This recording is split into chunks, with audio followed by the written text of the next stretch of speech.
Hey folks, Tactard Ted, part 2 of Money and Lies, Money and Lies.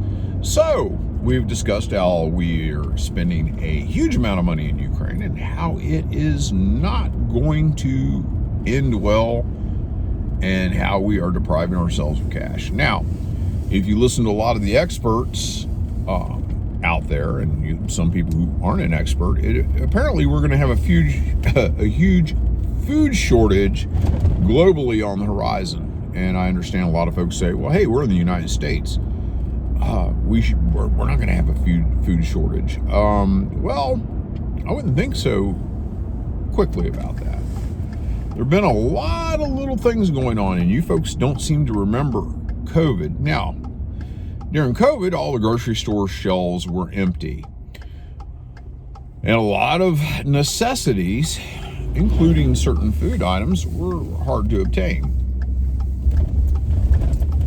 So we've seen bare shelves. Now, I'll argue with you, was that a failure of food production or was it a failure of logistics? I think a lot of it was a failure of logistics, but you can't discount that a lot of food processing plants were shut down. A lot of meat processing plants, a lot of different plants that produce the food you need were out of business.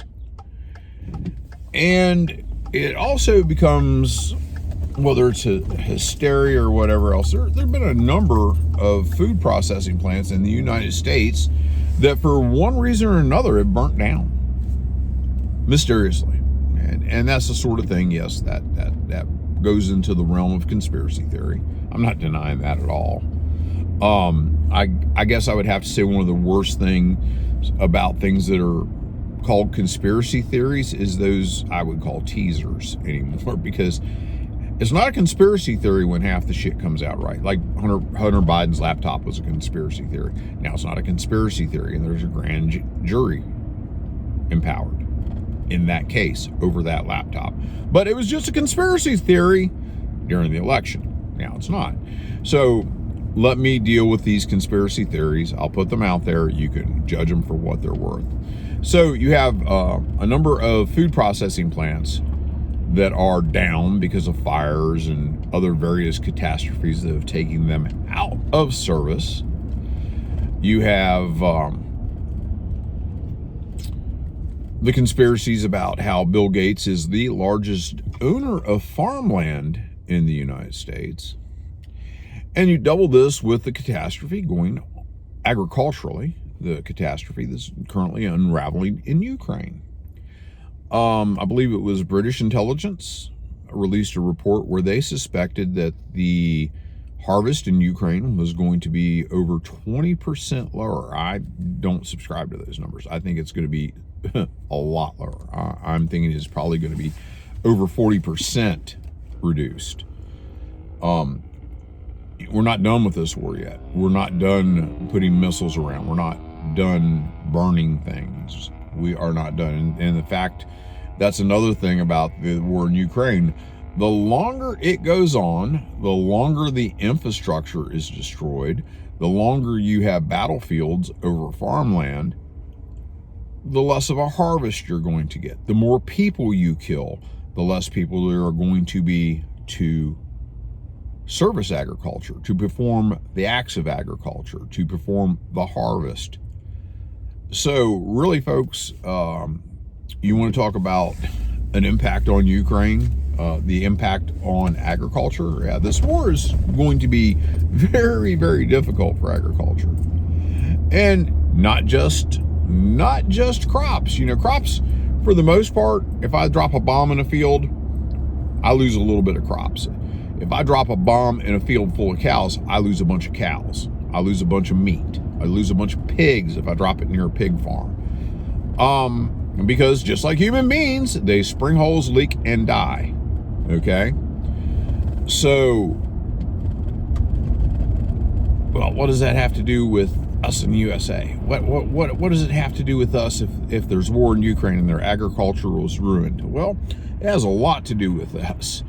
Because supply and demand and capitalism is the greatest form of doing business. It's the greatest way of life on the planet. Capitalism is. Don't let anybody tell you different. Supply and demand. That means prices will go up because the demand is going down. I mean, not the demand, the supply is going down. People are going to want it. People can't get it. People in Africa who depend on a lot of their stuff coming out of Ukraine, a lot of their food, they're not going to have it. They're not going to have food. They're not going to have any of these things they need because the source has been cut off, or the source of their food is not supplying to where they need. So the prices for basic commodities are going to go up. Grain is going to go way up. And farmers in the United States, like any other businessman who've come out of COVID being beat up, they're going to sell their crops for the highest bidder. So food is going to go up. Value is going to go down. The price is going to go up. And you can already see this in Western Europe. Sunflower oil in Germany, which is a staple, is now, I think the last I checked, a 2-liter bottle was something around 70 euros. So you're talking more than 80 bucks. And that's a staple. And that is a normal item. And it's ridiculously expensive. Also, energy costs are going to go up. You watch what's going on in Europe right now. Everything's spiking. But all this is going on, and we at home are sending billions of dollars overseas. We don't have billions of, that's for every $1 billion that we're sending overseas, that's $1 billion that we don't have to tackle our own problems, that we're not going to have to put towards relieving any of the problems as far as food shortages. The United States is a wonderful country, and there's not really a whole lot the United States can't do if it sets its mind to it. But we're depleting our resources. If there's a food shortage, it'd be very easy, and I don't believe in nationalizing anything. It would be very simple for the government to whip out the checkbook and buy everything in the United States to keep it in the United States. I'm talking as far as food, meat, all that stuff. We could buy it and distribute it. Now, that's a little too much like socialism for me, but in an emergency, sometimes we do weird things in emergencies in this country. We've done things in this country that have been not for the betterment, maybe betterment of the collective whole, but we've done things that we later regretted. If you doubt me, I can mention a few real quick instances. We took people who were Asian Americans and put them in internment camps in World War II because we didn't trust them and they thought they were a threat to national security. We did that. 100% we did that. And that was to the detriment. We could probably do a few things that were for the greater good of everyone. Having food for everyone in this country is probably a good idea. We have subsidized the dairy industry in this country for decades. Everybody who's been on various government assistance, you could get government cheese. Remember old government cheese? And I've ate government cheese. I visited my mom's family in Kentucky, and it was there in the government wrapper. Have it out on the table. Here, have some cheese. I'm not proud, man. I come from simple folk. The main thing you need to understand is we are to the detriment of this country. We're supporting somebody else, And those people don't necessarily represent our values. And a lot of the lies connected, I know I've dwelt with mostly money this morning, but a lot of the lies that are coming out of there are ridiculous. There are no Nazis. There are no Nazis. Well, for people who aren't Nazis, they act a lot like Nazis did. And there's a lot of, okay, let's ignore the swastika tattoos. Let's ignore the straight arm salutes. Let's ignore the pictures that will get you kicked off Facebook, by the way. If you want to show Nazis being Nazis and there's a bunch of Ukrainians with a Nazi flag and they're all giving you the stiff arm salute, that will get you kicked off because you put a picture of a flag of a swastika with a swastika on it. And it violates their standards, and their algorithms will pick it up. They'll say, oh, there's a swastika there. I don't care why. So you can't prove that a Nazi's a Nazi because Facebook won't let you put up pictures of Nazis being Nazis. Interesting. So no wonder nobody believes that there are no Nazis here. But the pictures exist. All you have to do is search them until Google moves those lower in their algorithms. Let's take away all that. Let's take away the imagery. Let's go back to World War II. The people that Hitler wanted to exterminate, what did he call them? Do you know? I know. He called them Untermensch. Untermensch, which is subhuman, below human, underhuman, not human. He dehumanized them. And a lot of the political folks, not the army, not the regular guys who were conscripted. The regular guys who were conscripted in the German army used to refer to Russians as Ivan or as Russlander, somebody from Russia. The political guys would refer to them as Untermensch and dehumanize them. They also referred to Jewish people as Untermensch. So it doesn't come as any surprise to me when you have the Ukrainians, the biggest euphemism, and I see Americans using the same euphemism. Damn, sorry this morning. My pronunciation seems to be taking a big hit.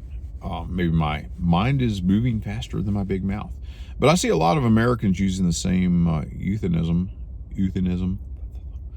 using the same term, there we go, to describe Russian soldiers. And the term is orcs.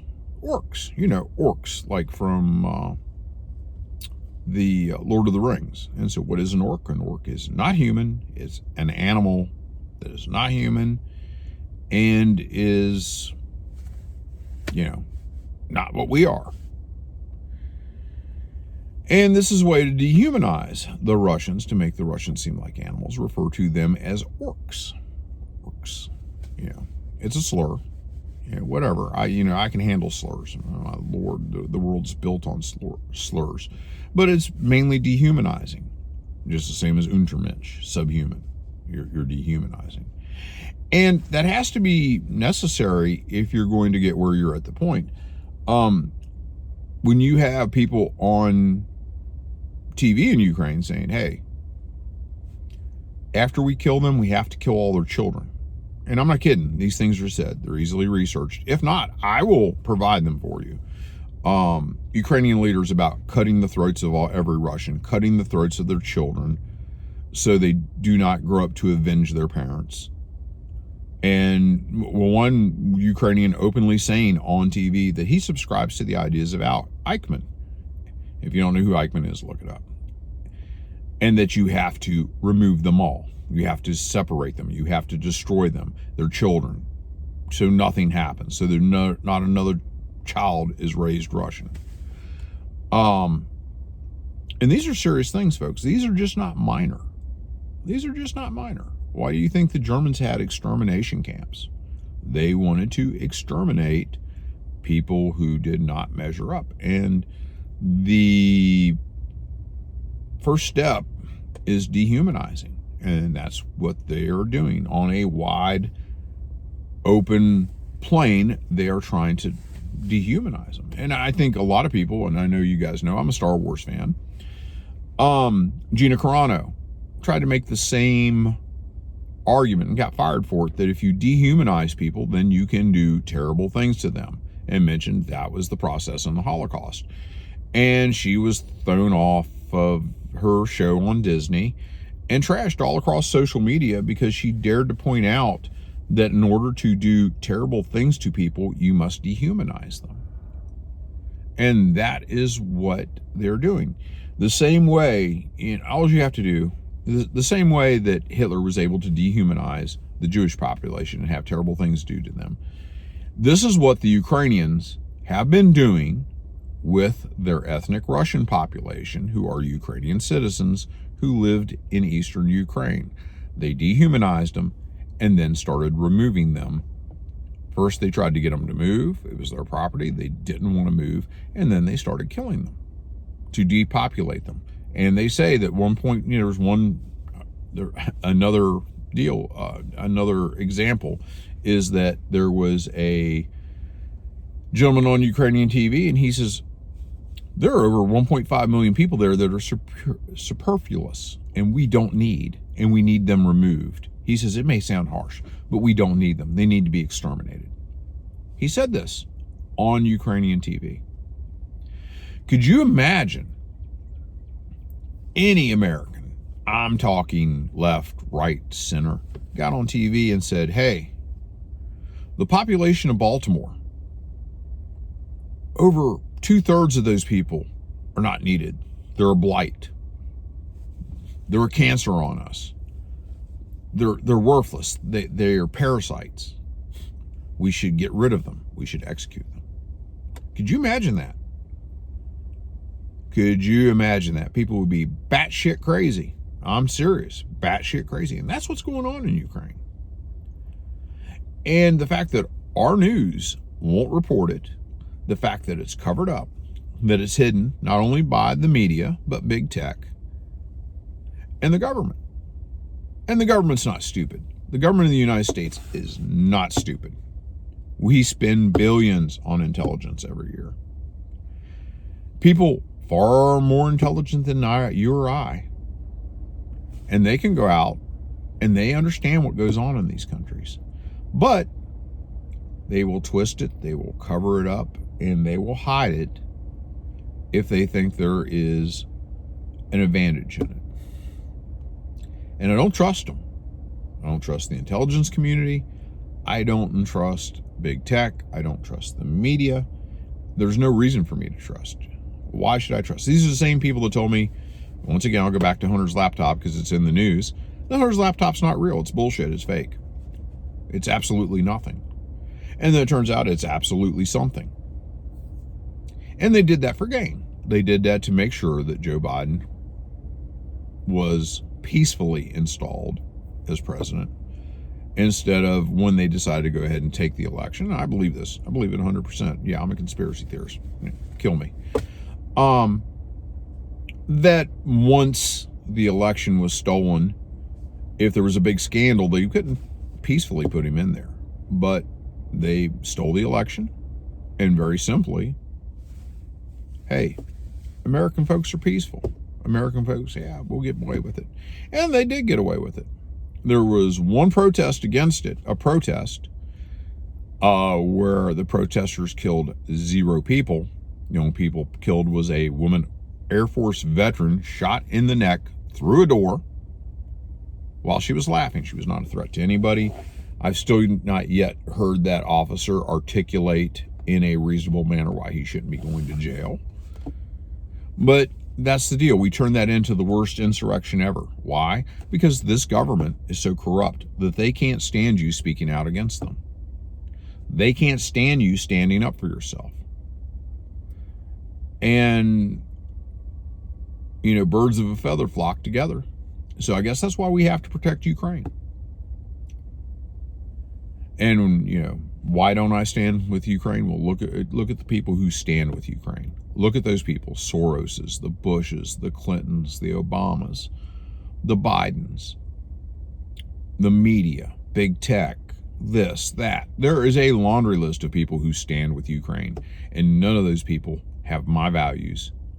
None of those people have the American people as something meaningful or worthwhile for them.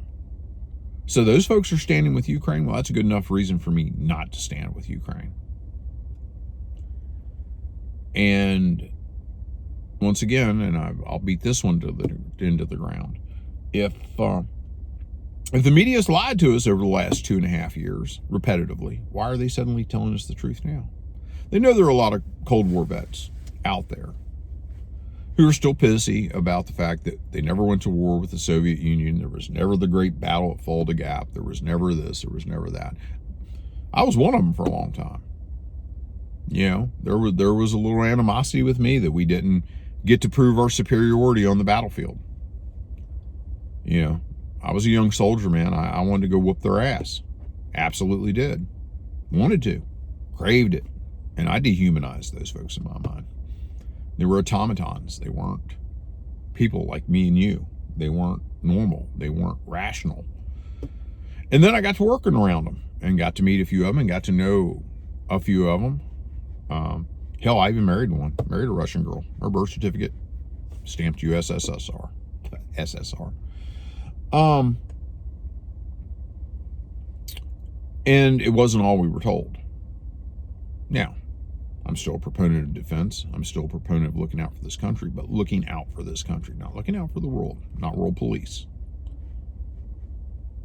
And if somebody comes and brings the fight to our ground, you know, I'm an old fart, but you give me a rifle, I'll go man the line. I believe enough in the United States of America that I'd still risk my life for it. And I would still work to repel any invader. But I think we need to quit showing off. We need to quit being the world police. And we need the rest of the world to pony up and start behaving like adults. But before they can do that, we got to quit acting like either a mother hen or a bully. Because right now we're acting like a bully. And there's no reason for that. There's no excuse for that. Well, folks, part 2 of the video is going to have to end because I am way over on time. I don't usually like to ramble on. And I'll probably look back at this and say this whole thing was a mistake because I've just continuously rambled. And hopefully there was a ton more other things I really wanted to cover. And just didn't happen. Just didn't happen. So anyhow, if you like what I'm saying, or it's interesting, or it's kind of weird and you don't understand it, but you're kind of intrigued, hit the subscribe button, like the video, and stay tuned. I'll bring you more weirdness from my mind and the way I see the world, which may not be how you guys see the world. That's one of the things. Real quick, and I know here I'm rambling on again. With Elon Musk buying Twitter, you know, he isn't going to, at least he claims he's not going to kick people who are opposed to him off the platform. And a lot of people seem to be leaving of their own accord. I know I've left it once and came back before Musk became in charge. And I'll just tell you, I hope he stays true to that because I don't agree with him on everything. I don't know that there's any one person on the planet I agree with everything they have to say. You know, and that's just the way that works. And you don't have to agree with me, but you might be interested in a few of the things that I have to say. You and I may find commonality on one or two things. I find things in common with Bill Maher every now and again. And I don't particularly like the gentleman. I don't particularly like his politics. But that doesn't mean I can't listen and learn from him. So you guys take care, and I will talk at you later. Bye.